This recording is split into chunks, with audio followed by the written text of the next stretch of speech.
লড়াই করছে তার নাম নওশাদ সিদ্দিকী। করার কোনো প্রয়োজন ছিল না। নওশাদ সিদ্দিকী রাজনীতিতে এসছে মানুষের অধিকার প্রতিষ্ঠা করার জন্য। কি অধিকার?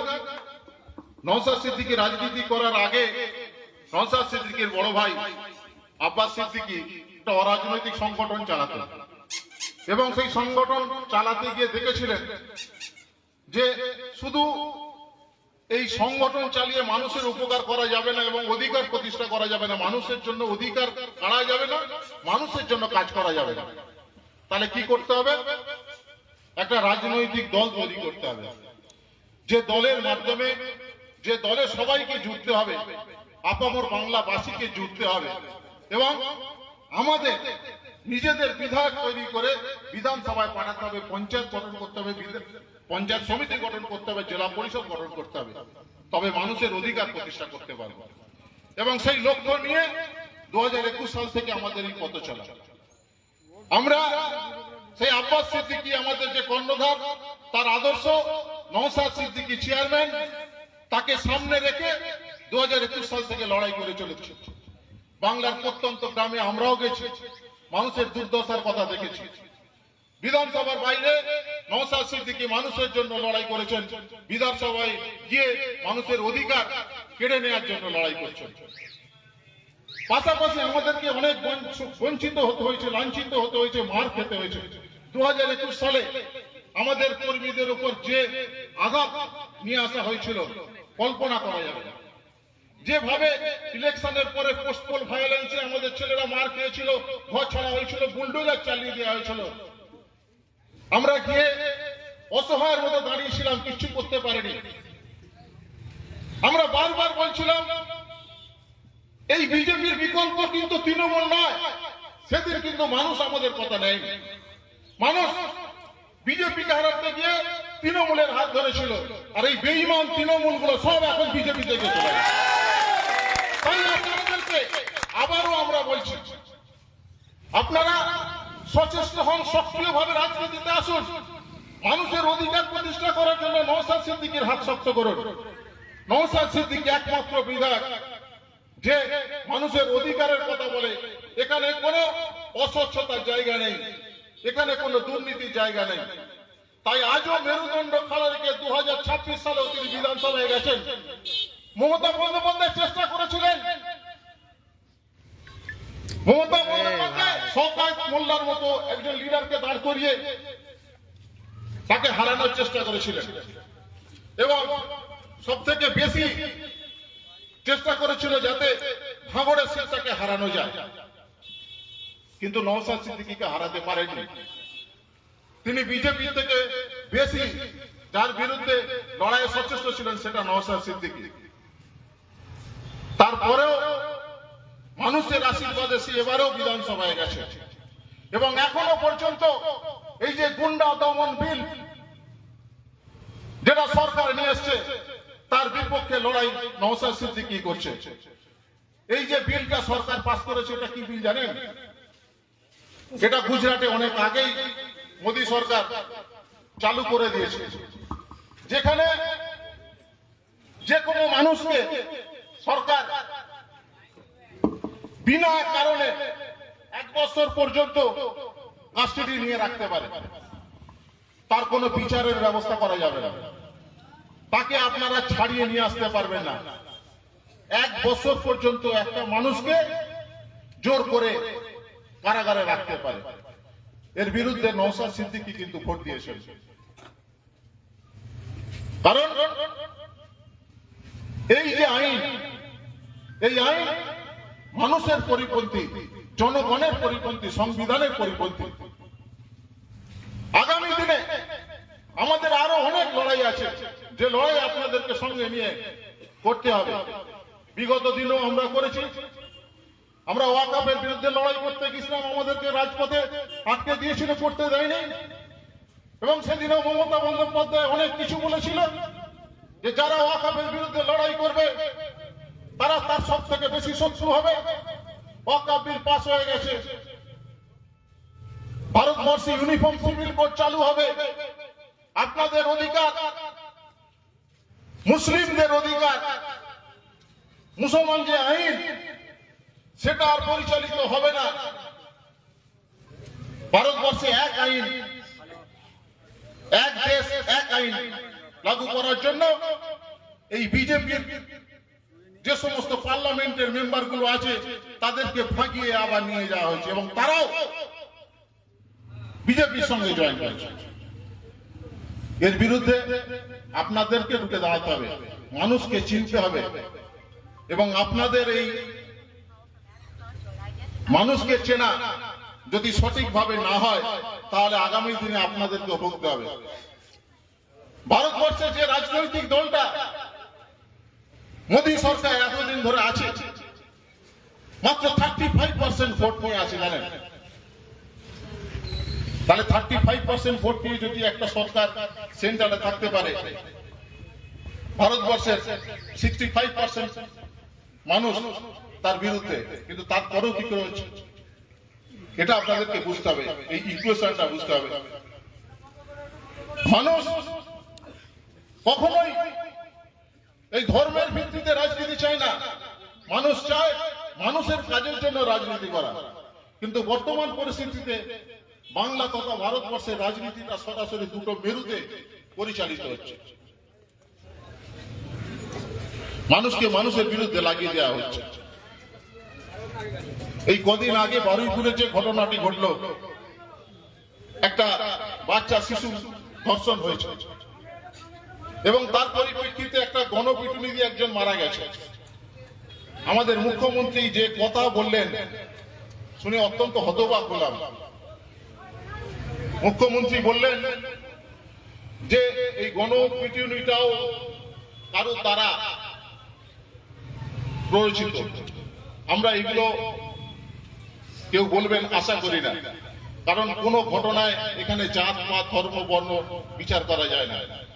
যারা অপরাধী তারা অপরাধী, অপরাধীদেরকে ধর্ম দিয়ে বিচার করবেন না। ধর্মের জায়গায়, আইনের জায়গায় অপরাধীকে অপরাধী হিসাবে চিহ্নিত করার কথাই আমরা বলি, নওশাদ সিদ্দিকী সে কথাই বলে। তাই আগামী দিনে আপনাদেরকে বলবো, সকলে আমাদের যে বিধায়ক নওশাদ সিদ্দিকীর হাত শক্ত করুন। আমার যে অঞ্চল জগৎবল্লভপুর, আমি 2021 সালে জগৎবল্লভপুর থেকে প্রার্থী ছিলাম এবং জগৎবল্লভপুর কনস্টিটিউয়েন্সিতে আমি তৃতীয় পজিশনে ছিলাম, যা ভোট পেয়েছিলাম। এবারে আমি লড়াই করিনি, আগামী দিনে হয়তো করব। সেই জগৎবল্লভপুর 1 নম্বর অঞ্চল আমরা আইএসএফ কদিন আগে গঠন করেছি। আমরা আশা করব আপনারাও আগামী দিনে এই বনহরিশপুর অঞ্চল গঠন করবেন। যারা তৃণমূল করতেন তাদেরকে বলবো এই দলটা ভুলে যান, আর তৃণমূল করবেন না। তৃণমূল বলে কিছু থাকবে না। যারা সুবিধাভোগী তারা বিজেপির দিকে চলে গেছে, তারা ফিরে আসবে না, আর আপনাদের দুর্দশার কথাও হবে না। তাই আগামী দিনে আপনারা আসুন, সকলে সংঘবদ্ধভাবে লড়াই করি। আগামী দিনে আরো কঠিন লড়াই আছে, সেই লড়াইয়ের জন্য সকলে একত্রিত হই এবং সকলে মিলে আব্বাস সিদ্দিকীর আদর্শ, নওশাদ সিদ্দিকীর লক্ষ্য ও প্রচেষ্টাকে সকলে মিলে সাফল্য, যাতে আমরা সাফল্য পাই তার জন্য সমবেত হন। এই বলে সকলকে আমি আমার আন্তরিক কৃতজ্ঞতা ধন্যবাদ জানিয়ে আমি আমার বক্তব্য শেষ করছি। নওশাদ সিদ্দিকী জিন্দাবাদ, আইএসএফ জিন্দাবাদ, ইন্ডিয়ান সেকুলার ফ্রন্ট জিন্দাবাদ। এবারে আমাদের মধ্যে বক্তব্য রাখবেন জেলা সেক্রেটারি ও অফিস ইনচার্জ নাসিরউদ্দিন মীর সাহেবকে ওনার মূল্যবান বক্তব্য রাখার জন্য অনুরোধ করছি।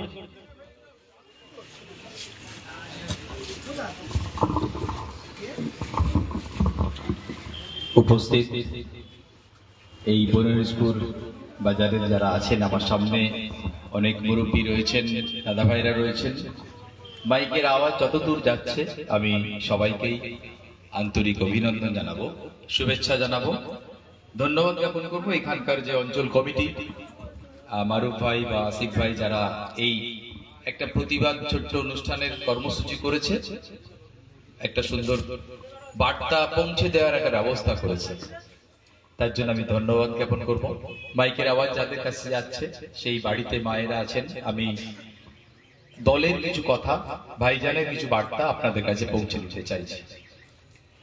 মূলত ওবিসি বাতিল যে হয়েছে, এইটাকে ইস্যু করা হয়েছে। তারপরেও রাজ্যে যে পরিবর্তন এসেছে, এর পরে আমরা 2021 সালে দল তৈরি করেছি। আমাদের বার্তা ব্রিগেড ময়দানে বলেছি যে আমরা ভিক্ষা নয় অধিকার চাই। আমাদের ভাইজান বলেছেন ভিক্ষা নয় অধিকার চাই। এই অধিকার আমরা আমাদের বিধানসভা, আমাদের অঞ্চল, গ্রাম পর্যন্ত পৌঁছে দিতে চাই, যে আমরা মানুষকে সেই আদর্শে দীক্ষিত করতে চাই যে কোনো দয়া ভিক্ষা নয়, কোন নেতার কাছে হুমকি ধমকি নয়। অনেক সময় নেতারা হুমকি ধমকি দিয়ে দিয়েছে না, এখানেও দিয়েছে তো, সব জায়গায় দিয়েছে। কোথায় তারা? আজকে তারা নেই।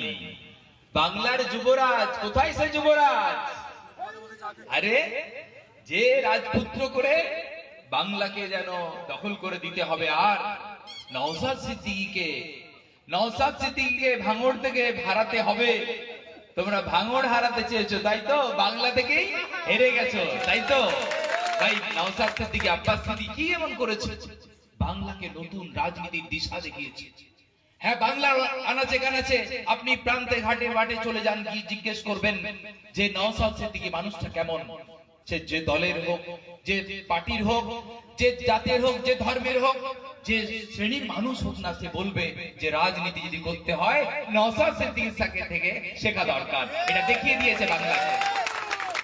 তাকে কেস দিয়েছে, জেলে পাঠিয়েছে, মিথ্যা মামলা দিয়েছে, অনেক গালি খেয়েছে। ভাইজানকে নত করা যায়নি। এটা নওশাদ সিদ্দিকী প্রমাণ করেছে। 21 থেকে এই 26 আবার তাকে মানুষকে বিপুল ভোটে জয়ী করেছে। তোমরা চেয়েছিলে ভাঙড় থেকে হারাতে, না। ভাইজান শুধুমাত্র ভাঙড়ের বিধায়ক নয়, আমরা মনে করি এই পাঁচলার বিধায়ক ভাইজান, তাই প্রয়োজনে ভাইজানের কাছে আমরা যাই, তাই তো নাকি? হ্যাঁ, সংখ্যালঘু মুসলমানরা মনে করে আমাদের নেতা হচ্ছে আমাদের বিধায়ক ভাইজান, তাই ভাইজানের কাছে আসে। আদিবাসী মানুষরা যখন সমস্যায় পড়ে তখন ভাইজানের কাছে যায়। নওশাদ সিদ্দিকী শুধুমাত্র ভাঙড়ের বিধায়ক নয়, নওশাদ সিদ্দিকী আদিবাসী জাতিরও বিধায়ক।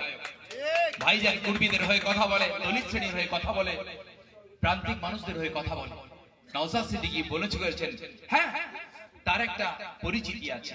তিনি হচ্ছেন সেই চতুর্থ প্রজন্ম যে দাদা হুজুর ব্রিটিশদের বিরুদ্ধে লড়াই করেছে, যে দাদা হুজুর সমাজ সংস্কার করেছে, শিক্ষার প্রসারণ ঘটিয়েছে, সেই দাদা হুজুরের উত্তরসূরি। সেই হিম্মত নিয়েছে যে বাংলার রাজ তখন মমতা বন্দ্যোপাধ্যায়, অভিষেক বন্দ্যোপাধ্যায়রা যে চোখরাঙানি দেখিয়েছে যে না, এদেরকে গোলাম করে রাখবো, শিক্ষা, স্বাস্থ্য, কোনো অধিকার, ব্যবসা বাণিজ্য খতম করেছে, বিজেপির ভয় দেখিয়ে পার্টি করিয়েছে। আর উল্টো প্রচার করিয়েছে আইএসএফ নাকি বিজেপির দালালি করবে। আজকে কারা দালাল? আমাদের নওশাদ সিদ্দিকী একা ছিল, আছে, থাকবে। আর তোমার 80টা এমএলএ কোথায়? 20টা এমপি কোথায়? সব তো গেছে এখন দাদার কোলে। আরে যত ঋতব্রত বন্দ্যোপাধ্যায় তৃণমূল বলো যাই বলো, আমরা তো আগেও বলেছি, তুমি তো সেই সেটিং করে এসেছো আর বিজেপি জায়গা করে দিয়েছো। তাই তো আজকে বিজেপিরা, আজকে শুভেন্দু বাবু কারা? তোমার তৈরি করা না হাতে। দিদি ভাই আজকে কষ্ট লাগছে, আজকে রাজপথে, হ্যাঁ আমরা গণতন্ত্রের কোনো যদি কোনো বেআইনি হয় আমরা তার বিরুদ্ধে। কারণ আমরা তৎকালীন তৃণমূল কংগ্রেসের মমতা বন্দ্যোপাধ্যায় যে অন্যায় করেছে তার বিরুদ্ধে কথা বলেছি। মোদী কেন্দ্রে যে বিল পাস করেছে, আমাদের আগের বক্তা সাবিতা বলেছেন যে যেভাবে ওয়াকাফ আইনকে তারা পাল্টেছে, আমরাই সব থেকে বেশি আন্দোলন করেছি, আমাদের ছেলেরা জেল কেটেছে। তখন আমরা মোদীর বিরুদ্ধে বলেছি, আর তুমি আমাদেরকে জেলে পুরেছিলে কেন? বলেছিলে দিল্লি যেতে না। আজকে তোমার এবার দিল্লি যাওয়ার পালা, তাই না? দেখুন, এই কথাগুলো বলছি এই জন্য যে আমরা আমাদের ছেলেদেরকে শহীদ করেছে কারা? কি অপরাধ ছিল তাদের? আসানুজ্জামানকে শহীদ করেছে, কি অপরাধ ছিল? শুধুমাত্র আইএসএফ এর ঝান্ডাকে তুলে ধরেছে, বলে দিয়েছিল যে 2রা মে 2021 সালের পরে তুই যদি আইএসএফ এর ঝান্ডা তুলিস তাহলে তোর হাত কেটে দেবো। তাকে 3 তারিখে খুন করেছিল। তার স্ত্রী আজকে আমাকে ফোন করেছে, তার মেয়েকে আমার ভাইজান একটা ভালো জায়গায় পড়াশোনা করায়। আমি এই কথা এই জন্যই বলছি। আমরা নতুন স্বপ্ন দিশা পেয়েছিলাম। ভাই এই বাংলায় অনেক পাল্টেছে, রং পাল্টেছে, রাজনীতির পাল্টেছে, পার্টি পাল্টেছে। এখানে কংগ্রেসের শাসন দেখেছে, বাম শাসন দেখেছে, তৃণমূল কংগ্রেসের শাসন দেখেছে। মানুষ কিন্তু আশা ভরসার জায়গা পেয়েছে আইএসএফ কে, নওশাদ সিদ্দিকীকে। সবাইকে দেখেছে জায়গা একটা, ভাই ভরসার জায়গা নওশাদ সিদ্দিকী ভাইজান। এবার আপনাদের বলবো যে আজকে যে ওবিসিটা বাতিল করেছে, এই আন্দোলন আমরা করেছিলাম, যে এখন যে বিদ্বেষ হিংসা ছড়ানো হচ্ছে, এটা বিজেপি বর্তমান মুখ্যমন্ত্রী যে কথা বলছে সে বেআইনি কথা বলছে। আমরা সতর্ক করছি মুখ্যমন্ত্রী শুভেন্দু অধিকারীকে যে আপনি কার মুখ্যমন্ত্রী? সেদিন তো শপথ গ্রহণের সময় বললেন যে না, সংবিধান হাতে নিয়ে আমি বলছি যে আমি মুখ্যমন্ত্রী কোনো দলের নয়, আমি সমস্ত বাংলার মানুষের। সেদিন তো আপনি বলেছিলেন যে বাংলার সমস্ত জাতের, ধর্মের, বর্ণের মানুষের আমি বাবা মুখ্যমন্ত্রী। আজকে কেন বলছো এর বিরুদ্ধে? আজকে সব থেকে খারাপ লাগে তিনি যখন জাত তুলে কথা বলছেন, ধর্ম থেকে কথা বলছেন। কেন? তুমি তো সংবিধানের শপথ নিয়েছো, শপথ নিয়েছিলে বাংলার মানুষের কথা বলে, কিন্তু এখন বলছো কেন? আরে হ্যাঁ, গণপিটুনি হত্যা অন্যায়। আরে আরজি করের কথা বলে বাংলার মানুষ পথে নেমেছিল, তখন তুমি তো বলেছিলে এই পরিবর্তন চাই। বাংলায় পরিবর্তন কি এটাই চেয়েছিল যে আরজি করের মতো আরো কেউ খুন হবে? এটা কি বাংলায় কেউ দেখতে চেয়েছিল? কেন সূর্যপুরে খুন হবে? এই 2 মাসে বেশ কিছু ঘটনা ঘটে গেছে। এই 2 মাসের মধ্যে আপনারা দেখবেন বাংলায় বেশ কিছু কিন্তু খুনের রাজনীতি, বেশ কিছু এই ধর্ষণের ঘটনা ঘটেছে। এগুলো বিচ্ছিন্ন ঘটনা বলবো না শুধু। কেন বারুইপুরের কাণ্ডে কেন পুলিশ ওই অপরাধী ধর্ষকদের ছেড়ে দিল? মুখ্যমন্ত্রী তুমি সেটাকে জবাব দাও, তারপরে তো ওই জাতের বিচার করবে তুমি। পুলিশ কেন ছেড়ে দেবে? সেদিন রাতে যেটা ঘটেছিল, একটা ফুটফুটে বাচ্চা, তার বয়স তো 10, 11, 12 বছর বয়স। ভাই বাংলায় এত স্পর্ধা কি করে হয়? আপনি যখন জাত তুলেন, আমরা জাত তুলিনি। ধর্ষকের কোনো জাত হয় না, অপরাধীর কোনো জাত হয় না, তবু বলতে ইচ্ছা করে।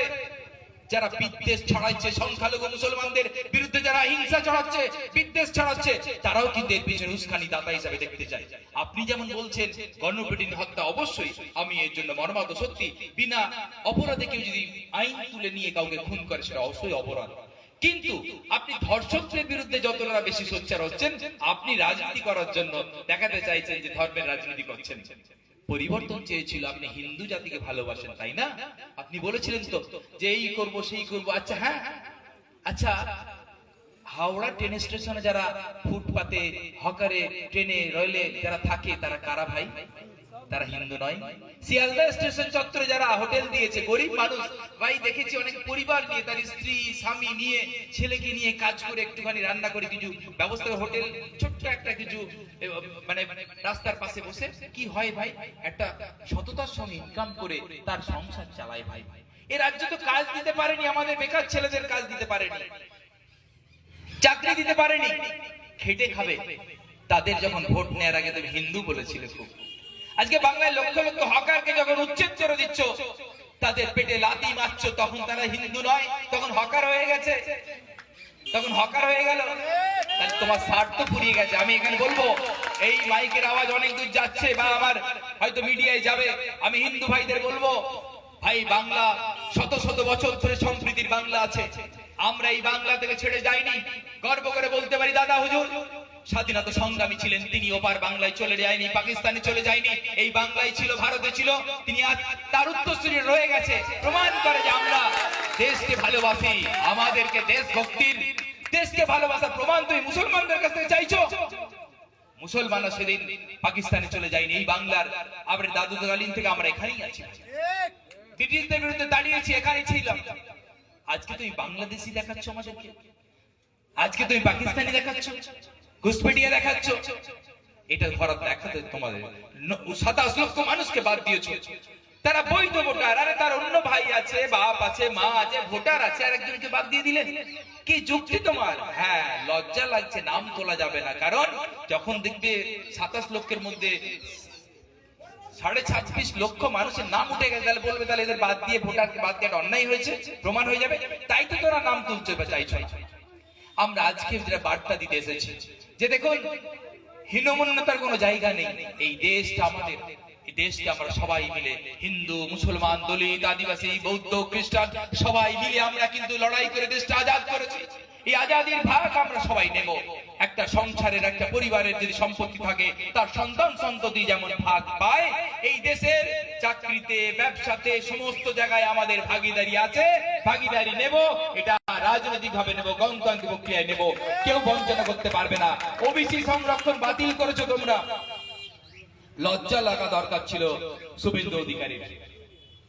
যে বাবা সাহেব আম্বেদকর যে সংবিধানের মূল প্রণেতা, তার যদি সংবিধান দেখা যায়, তিনি সেখানে প্রভিশন রেখেছেন কোন জাত, কোন বিশেষ শ্রেণী যদি পিছিয়ে পড়ে, তাহলে তার জন্য সংবিধানেই সুন্দর আইন করা যায়।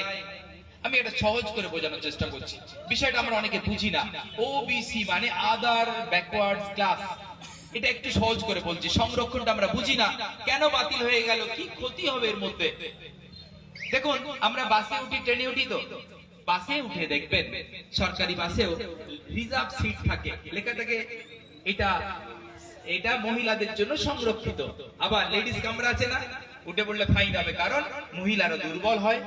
আবার বাসের মধ্যে দেখবেন লেখা থাকে বয়স্কদের জন্য সিট। আমরা দেখি এটা সিনিয়র সিটিজেন, তাই না, সিনিয়র মানুষ, বয়স্ক, পিতৃতুল্য, সে অসুস্থ, তার জন্য দুটো সিট রাখা আছে। বয়স্ক মানুষ উঠলে সেখানে বসবে, তার জন্য সংরক্ষণ আছে।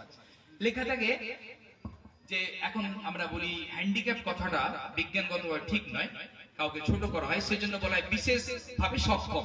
দেখ, আমি চলতি কথা বলছি, প্রতিবন্ধী সিট থাকে বাসে, থাকে না, যে মানুষ হ্যান্ডিক্যাপ্ট আছে, সে তো দাঁড়িয়ে যেতে পারবে না, তার জন্য বাসে ওই দুটো সিট রাখা আছে। ভাই, এটা কি ন্যায্য বিচার না অন্যায্য বলুন তো? ন্যায্য বিচার তো। একটা বাসে সবল মানুষ, আমি উঠেছি, দাঁড়িয়ে থাকতে পারবো, কিন্তু একটা মা বয়স্ক দাঁড়াতে পারবেন না, তার জন্য মহিলা সংরক্ষণ। একজন হ্যান্ডিক্যাপ, পা ভাঙা আছে বা খোঁড়া আছে, সে দাঁড়াতে পারবে না, তার জন্য একটা সংরক্ষিত আসন রাখা আছে, দুজন অন্তত যেন বসতে পারে। যে একটা বাসে যখন যে সিনিয়র মানুষ রয়েছে, তার জন্য সংরক্ষণ আছে। তাহলে আদিবাসীদের জন্য, এই আমি বাসের উদাহরণটা বললাম, এই দেশে আদিবাসী জাতি আছে ভাই, তারা সেই ব্রিটিশের বিরুদ্ধে লড়াই করেছিল 1855 সালে হুল বিদ্রোহ, আপনারা জানেন। 30শে জুন ভাগনাটি মন জানে, হাজার হাজার আদিবাসী বেরিয়েছিল সেদিন। আদিবাসীদের সঙ্গে, দলিত আদিবাসীর সঙ্গে মুসলমানরা সাথ দিয়েছিল, লড়াই করেছিল সেই বিদ্রোহে। সিধু মুর্মু, কানু মুর্মু, ঝুলো মুর্মু থেকে শুরু করে 6 ভাই বোন তারা শহীদ হয়েছিল। 30,000 মানুষ ব্রিটিশদের হাতে খুন হয়েছিল। ভাই, তারাও তো দেশ আজাদিতে জান দিয়েছে, প্রাণ দিয়েছে, এই ত্যাগ কোরবানি করেছে। মুসলমানদের বীর যারা সৈনিক ছিল সেই সময়, হাফিজ তিতুমির লড়াই করেছে, আশফাকুল্লাহ খান লড়াই করেছে, শহীদ হয়েছে। হ্যাঁ, তিলকা মাঝিরা লড়াই করেছে। তাহলে আদিবাসী, দলিত, যারা এসসি, এসটি, ওবি সবাই তো লড়াই করে দেশটা আজাদ করেছে। ভাই, তাহলে এখন চাকরিতে কেন আদিবাসীরা থাকবে না? চাকরিতে কেন মুসলমানরা থাকবে না? চাকরিতে কেন এসসি কমিউনিটি থাকবে না? এটাই তো ন্যায্য অধিকার, সংবিধান দিয়েছে। এই সরকার এসে নতুন করে, আগের সরকার ইচ্ছা করে, তৃণমূল কংগ্রেস আমলে, বাম আমলে এটা শুরু হয়েছে, বামপন্থীর আমলে আপনাদের মনে আছে সাচার কমিটি বলে একটা কমিটি হয়েছিল, রাজেন্দ্র সিং সাচার, তার নেতৃত্বে, এই জাস্টিসের নেতৃত্বে একটা কমিটি হয়েছিল। তখন সমালোচনা হলো, আচ্ছা মুসলমানরা তো গরিব হয়ে গেল কেন 35 বছরে বাম আমলের শাসনে? তো সাচার কমিটি রিপোর্টে দেখলো যে সত্যি তো এসসি এসটি কমিউনিটি থেকে নিচে নেমে গেছে। অতএব এদের জন্য সংরক্ষণের যেটা আইন করা হলো 2010 সালে, আপনারা জেনে রাখুন। অনেকেই দেখবেন যে এমনি স্কুলে যাবেন বা কলেজে যাবেন, হসপিটালে যাবেন, অফিসে যাবেন, কিছু মুসলমান ছেলে ডাক্তার দেখতে পাবেন, প্রফেসর দেখতে পাবেন, মাস্টার দেখতে পাবেন। এই সংরক্ষণ দিয়েছিল যে 10 ভাগে 1টা যেন পায়, 100টা চাকরি হলে 10টা যেন মুসলমানরা পায়, 7টা যেন আদিবাসী পায়, 20টা যেন এসসি কমিউনিটি পায়। ভাই, এটাই তো বৈচিত্র্য, এটা তো সবার জন্য সমান ভাগ। শেষ 15 বছরের সরকার তো শুধু টাকা নিয়েছে, চাকরি দিয়েছে, এই সংরক্ষণ মানেনি, মুসলমানদেরও মানেনি, আদিবাসীদেরও মানেনি, সবাই জাল সার্টিফিকেট দিয়ে যাকে খুশি দিয়েছে। তারা ভাই আজকে তারা দুর্নীতি করেছে বলে বাংলার মসনদ থেকে সরেছে। আর শুভেন্দু বাবু, তুমিও জেনে রাখো, তুমিও যদি এই রকম বেইনসাফি করো, তাহলে তোমার নতিজা কিন্তু এই মমতা বন্দ্যোপাধ্যায়ের মতো হবে, তাই তো নাকি? ভাই, এই সূর্য যখন মধ্য গগনে থাকে, তাকে কিন্তু সে নত হবে, আবার উদয় হবে। এটা কাজী নজরুল ইসলাম সুন্দর একটা কথা বলেছেন, যে কালের চক্র ঘুরিতেছে অবিরত, আজ যারে দেখো কালের শীর্ষে, কাল তার মদনত। কোথায় যুবরাজের সেই বাহিনী, কোথায় সেই সিকিউরিটি বাহিনী, কোথায় সেই মুখ্যমন্ত্রী, প্রাইম মিনিস্টার মতো যেত, কোথায় সে? আজ ডিম কেরা দিতে ব্যস্ত। যাক, আমি যেটা বার্তা দিতে চাইছি, যে হীনমন্যত জায়গা নেই। আমি ডান বাম যা অন্যান্য দল আছেন আমি তাদেরকে সম্মান জানাই, কিন্তু বাংলার ইতিহাসের কথা বলে ভাই, পরীক্ষা নিরীক্ষা করেছে যাকে, বামফ্রন্টের শাসন দেখেছে, কংগ্রেসের শাসন দেখেছে, তৃণমূলের শাসন দেখেছে, মানুষ আইএসএফ কে দেখতে চায়। আমরা সেই সমাজ পরিবর্তনের কাজে এসেছি, যে না শুধু ক্ষমতা দখল নয়, সমাজের পরিবর্তন করে দেখাবো, সত্যিকারের গরিব মানুষকে তার হক পৌঁছে দেবো, পার্টির জন্য নয়। এই পাড়ায়, গণেশপুরের এই পাড়ার মধ্যে যে সব থেকে গরিব, শুধু হিন্দু হয়, বর্ণ হিন্দু হোক আর আদিবাসী হোক আর মুসলমান হোক, সব থেকে গরিব মানুষটার হকটাকে আমি পৌঁছে দেবো, এটা আমার দলের আদর্শ, পক্ষপাতিত্ব নয়। ভাই আপনাদের যিশুর কথা বলছে, আগামী দিন অনেক কঠিন দিন আসছে, আমাদের অ্যাডভোকেট সাহেব বলেছেন কিছু কিছু আইন আসছে বেআইনি।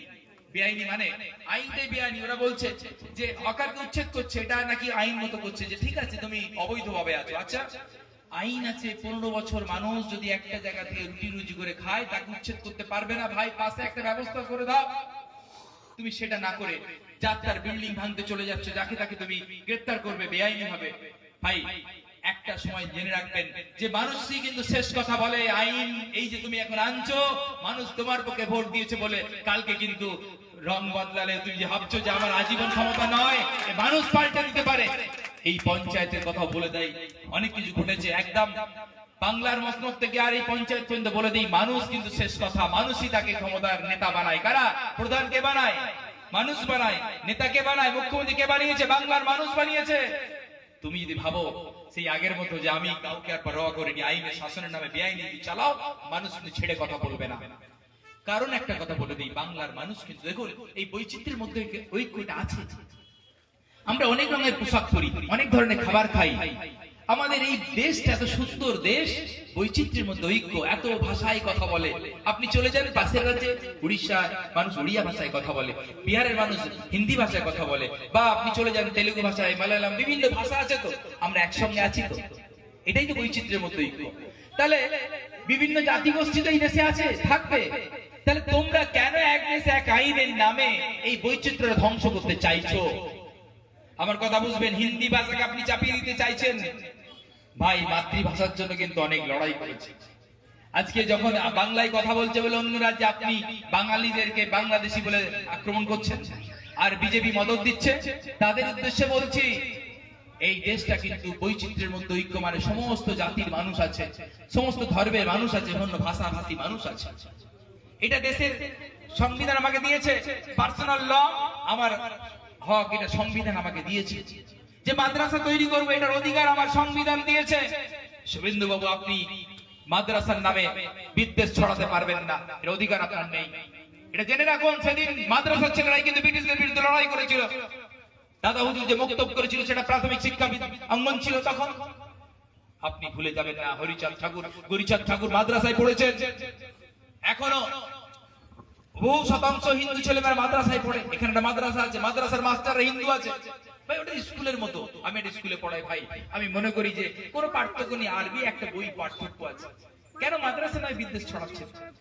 এরাও এই যে এই দেশে এই বাংলার জনগণ, এরা সেই যারা আজাদি করেছে তাদের উত্তরসূরি। আপনাদের মনে করিয়ে দিচ্ছে, এই বাংলার যে সমস্ত মানুষ আপনি সংখ্যালঘু মুসলমানদের বিরুদ্ধে টার্গেট করে বলছেন যে তাদের শিক্ষার অধিকার কেড়ে নিতে চাইছেন, আমরা বলবো ভুল হচ্ছে কোথাও। কারণ এরাও ট্যাক্স দেয়, এরাও এই মাদ্রাসার এই যা শিক্ষা প্রতিষ্ঠান করেছে এরা নিজেরা সংবিধান মেনে করেছে। হ্যাঁ, যদি দেশ বিরোধী কিছু কথা হয়, কি কোনো কাজ করে, আমরাও তার পক্ষে নেই। বাংলার মুসলমানরা দেশ বিরোধী নয়। ব্রিটিশদের সঙ্গে দেখা গেছে যে গাদ্দারি করেছে, তখন বেশ কিছুই বাবুরা করেছে। আরে আরএসএস এর দালালরা তখন বেশ কিছু ব্রিটিশদের সঙ্গে তাবেদারি করেছে, মুসলমানরা করেনি। ভাই আমি আপনাদের বলবো, কনফিডেন্স রাখুন, আপনাকে দায়িত্ব নিতে হবে। নওশাদ সিদ্দিকী ভাই জানার কোনো প্রয়োজন ছিল না এই রাজনৈতিক ময়দানে আসার জন্য, আমাদের অ্যাডভোকেট সাহেব যেটা বললেন। আব্বাস ভাই জানার কোনো প্রয়োজন ছিল না, তিনি এসেছেন শুধু আমাদের দায়িত্বভার নেওয়ার জন্য। যেদিন দাদা হুজুর এসেছিলেন ব্রিটিশদের বিরুদ্ধে লড়াই, তখন কর্তব্য মনে করে এসেছিলেন, আমরা এসেছি কর্তব্যের জন্য। পার্টিটা কোনো গরু কমে খাওয়ার জায়গা নয়। যারা আজকে গরু কমে খেয়েছে তাদের অবস্থা দেখছেন তো। আমরা এখন কোনো দুর্নীতি তো করবো না, করতে দেব না। এই যে ভাবছে যে পঞ্চায়েত আবার নতুন করে তোমরা কলকাঠি নাড়ছো, সে দরজা বন্ধ করে দেবে আইএসএফ। তারা তোমরা জনগণের ভোটে জিতেছিলে, এখানে দাদাগিরি গুন্ডামি করনি। গুলশান বাবুদের ভদ্রতা কি আমরা জানি না? গুলশানের কথায় অনেক উড়েছে তো, এখন যাবে কোথায়? আমাদের কাছে সারেন্ডার করো। মাফ করবেন, কথাটা ওইভাবে বলিনি, আপনার নীতিগত সারেন্ডারের কথা বলছি। অনেক ঔদ্ধত দেখেছেন, আমি সেই সমস্ত তৃণমূল ভাইদের কথা বলবো। আইএসএফ এর একটা ডিগনিটি রাজনীতি করে, সম্মান আত্মমর্যাদা রাজনীতি করে। আমরা দুর্নীতিবাজ, গুন্ডা, বদমাশ, যারা দাগাবাজ, যারা মানুষের উপর জুলুম করেছে, তাদের দরজা আইএসএফ এর জন্য বন্ধ। কিন্তু যে মানুষ, সাধারণ মানুষ, তাদের সঙ্গে সাথ দিল, তাদেরকে আমি ওয়েলকাম করি, স্বাগত জানাই। আমরা একটা অফিস করেছি সামনে, আমাদের মারুফ ভাইরা বললো ছোট্ট একটা ঘর নিয়েছেন, এখানে মানুষকে পরিষেবা দেবে।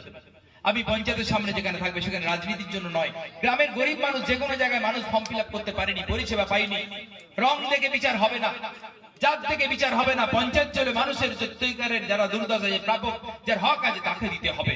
এইটা আমরা অফিস থেকে পরিচালনা করব।